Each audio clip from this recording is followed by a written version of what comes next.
ఆదివాసులు వచ్చి అమరత్వాన్ని గుర్తు చేయడానికి, పోరాట స్ఫూర్తిని గుండెల్లో పెట్టుకోవడానికి,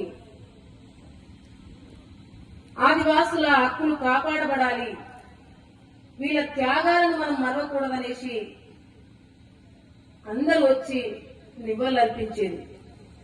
ఆ పోరాట స్ఫూర్తిని గౌరవనీయులు మా ముఖ్యమంత్రి వర్యులు ఇక్కడికి వచ్చిన తర్వాత నిజంగానే వీళ్ళ పోరాట స్ఫూర్తి, వీళ్ళ పోరాట పటిమను గుర్తించవలసిన అవసరం ఉందనేసి అధికారికంగా నిర్వహించడానికి అవకాశం కల్పించాలనేసి మరి అవకాశం కల్పించడం అనేది జరిగింది. సోదరుడు స్థానిక ఎమ్మెల్యే గారు చెప్పినట్టుగా, అప్పుడు మీడియా మిత్రులతో చెప్పినట్టుగా, నిజంగా ఇక్కడ ఆంక్షలు విధించినప్పుడు మానవ హక్కుల వేదిక ఆత్రం భుజంగరావు గారు మీరు పోయి తప్పకుండా ఇక్కడ ఈ స్థలానికి కూడా ఇక్కడ తప్పకుండా 1 ఎకరం స్థలం ఈ స్తూపానికి నిర్వహించాల్సిన అవసరం ఉంది అని మరి అప్పుడు ఉద్యమ నాయకుడుగా మన ఎమ్మెల్యే స్థానిక ఎమ్మెల్యే గారు ఉండేది.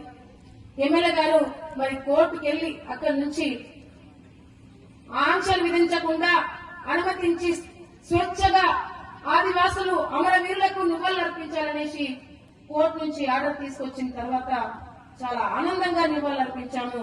ఆ రోజు నుంచి ఈ రోజుకి వరకు చాలా ఎలాంటి ఆంక్షలు లేకుండా అమరవీరులకు నివాళులర్పించే అవకాశం దక్కింది.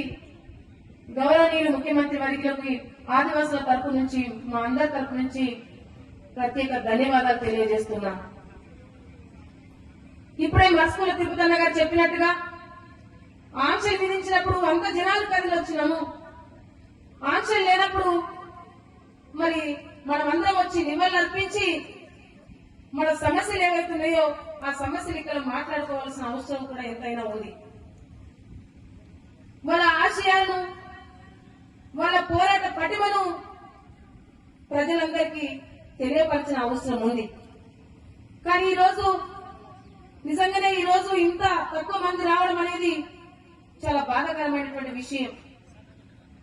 మన అమరవీరుల ఆశయాన్ని గుండెల్లో పెట్టుకొని ముందు తీసుకెళ్లవలసిన బాధ్యత మనందరి పైన ఉంది. కాబట్టి వచ్చే సంవత్సరమైనా తప్పకుండా మనమందరం కూడా పెద్ద ఎత్తున ఇక్కడ గ్యాదర్ అయి మన సమస్యల పరిష్కారం కొరకు అధికారులు, ప్రజా ప్రతినిధులు అందరు ఇక్కడ ఉంటారు. కాబట్టి మన సమస్యలను చెప్పుకోవడానికి ఒక మంచి అవకాశం ఉంటుంది. కాబట్టి తప్పకుండా ఆ విధమైనటువంటి ఏర్పాట్లు, ఆ విధంగా మనం గ్యాదర్ అవ్వవలసిన అవసరం కూడా ఎంతైనా ఉంది. నిజంగానే ఇప్పుడే సోదరుడు చెప్పినట్టుగా, దాదారావు చెప్పినట్టుగా గ్రామాల్లో నీటి సమస్య నిజంగా విపరీతంగా నీటి సమస్య ఉంది. పిఓ గారికి వినవించేది ఒకటే, చాలా సంతోషకరమైనటువంటి విషయం ఒకటి ఏంటంటే పిఓ గారు ఎడ్యుకేషన్ పైన మంచి దృష్టి సారించారు. చాలా సంతోషకరమైనటువంటి విషయం. అదేవిధంగా ఈ సమ్మర్ వచ్చిందంటే తప్పకుండా నీటి సమస్య విపరీతమైనటువంటి సమస్య